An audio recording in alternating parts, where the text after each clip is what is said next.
What is mind, consciousness, and relationship with soul? Let's know the path to supreme peace. What is mind? What is its relationship with soul? What is the relation of anger, desire, success, and failure with mind? What is consciousness, and how many types of consciousness are there? How it affects human life? Progressing on the path of supreme peace, that is Param Shanti, how can one take your mind towards success? All the above aspects will be discussed here. Namaste, Param Shanti to everyone. Every moment, a person must try to awaken the power of soul. No matter whatever problem or difficulty one may come across in life, but one must always remember that soul has extraordinary power to overcome all the obstacles in life. In fact, all the souls on earth are entangled in various questions, problems, stressful conditions, so we have forgotten the power of our soul, due to which we cannot control our mind. In this condition, mind plays mischiefs and creates all sort of negativities and illusion which conceals the power of soul under the cloud of illusion. So in order to awaken, one must repeatedly practice the process of arousal of soul through the path of supreme knowledge. How we all fall into the trap of illusion created by mind. There are some examples on this. Suppose we have enmity with a person, so whenever we think about him, then immediately we switch on the memories of his activities and character in our mind. So it is very clear that all these memories take space in our mind. Even when we listen his name, then also all memory cell pertaining our enmity awakens. This memory space hides the power of soul. Another example. People who commit suicide due to stress, such as students who get failed in examinations and many such people, generally such people talk to themselves and fill their mind with all sort of negative thoughts. At that time, these people think that they are no longer useful in this world. What others will think about them, how their parents and relatives will treat them. All the thoughts accumulated in their mind, causing to form a dark cloud which takes them to the extreme depression. So repeated and cyclic focus on negative thoughts weaken their link with their soul and they pushed into the world of depression and hopelessness. This leads to suicide. On the contrary, this thought can also connect a soul with Supreme Soul where there is a full of hope and positivity which result in opening up infinite possibilities. This is where we all are running short of awareness. We are not aware of how to direct our thoughts towards positivity and enlightenment. This thought can make a soul to commit a suicide at the same time. If the thought is put in a proper direction, then it takes a soul to Supreme Soul. Consider a terrorist. He is motivated with such focused thought in its mind that he without hesitation kills thousands of innocent at the risk of his life with the belief that he will have a greater afterlife in heaven. So belief has definite and strong impact on the actions carried out by a person on earth. So one must direct its thought to establish correct belief which takes a soul to supreme peace. That's why it is told that what we think, we become. That only. This is the law of nature.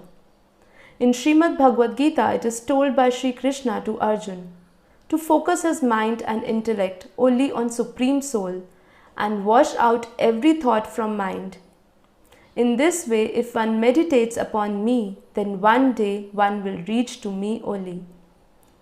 Those who remember departed soul of their family members, then those souls remain on earth as a ghost after death. Those who remember deities, they can go maximum up to heaven only for a short period of time. Those who remember demons, they will go to netherworld. Those who remember Shiv Shakti, they will go to Shivlok. Those who remember Supreme Soul, incorporeal Shiv, they go to the supreme abode, to the highest abode of the solar system. So the most important factor is what we are practicing, what we are thinking, and what we are focusing upon. So consciousness is unlimited. It cannot be bound by anything. Even if a person drowns deep inside the sea or lost in the valley of sky, still the soul can escape from any boundary if it has a strong willpower. So soul cannot be bounded. It is a form of consciousness. Consciousness cannot be defined in a physical terms. It can only be felt or realized. It is said that consciousness has three forms: conscious, subconscious, unconscious. Everything is recorded in consciousness, and through this our understanding is developed, and based on this one is prompted to carry out their day-to-day actions in their life. Ego resides in consciousness. Many records are stored in some subconscious level. No one remembers those all the time, but those records can be accessed as and when memory is awakened to subconscious level. The record stored in unconscious level is totally forgotten by us. Those cannot be remembered even after a lot of efforts. The records which we are registering in our conscious at a present time, even those also get transferred to subconscious and unconscious level in due course of time. These are all memories. Present memories gradually move to past and past to deep past. Every event we come across get recorded in consciousness. Some we can retrieve, some we cannot. But our collective behavior is based on those recorded memories. It is similar to events seen by CCTV cameras, those data getting recorded continuously in the hard disk. Everything is recorded in our consciousness, which is a part of our soul.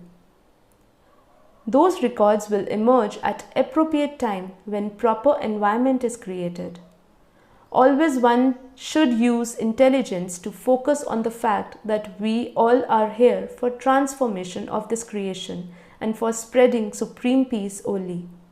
In this way we can divert our mind from negativities and can awaken our true self. When mind is diverted from negative clouds, then there remains only pure soul power. This can only happen by the grace of Almighty. So main aim of every soul is to become a medium to channel the grace of Almighty, but for this one should lead a life of Karma Yogi. But we are not able to achieve that state because we all are busy in boosting our karmas and actions in this illusionary world. We must proceed in the path of supreme knowledge to manifest self-transformation. This will lead to ultimate supreme peace. In this way, we will participating in the process of world transformation by filling the environment with the vibrations of supreme peace. Every moment our intention must be for the welfare of this whole creation. This will help us to realize our true self before our time is over on this earth. Please check on the I button to watch more related videos. We have a separate playlist for English videos. Kindly check out. Also check out our new video on fifth dimension versus multiverse, the cosmic civilization, which talks about the magnificent transformation that is going to happen soon and will take all the souls to the world of light. Thank you. Param Shanti. Param Shanti socho, bolo Param Shanti. Join us daily for live meditation, 10 p.m. to 11 p.m. on YouTube Live. Subscribe now. Website www.paramshanti.org.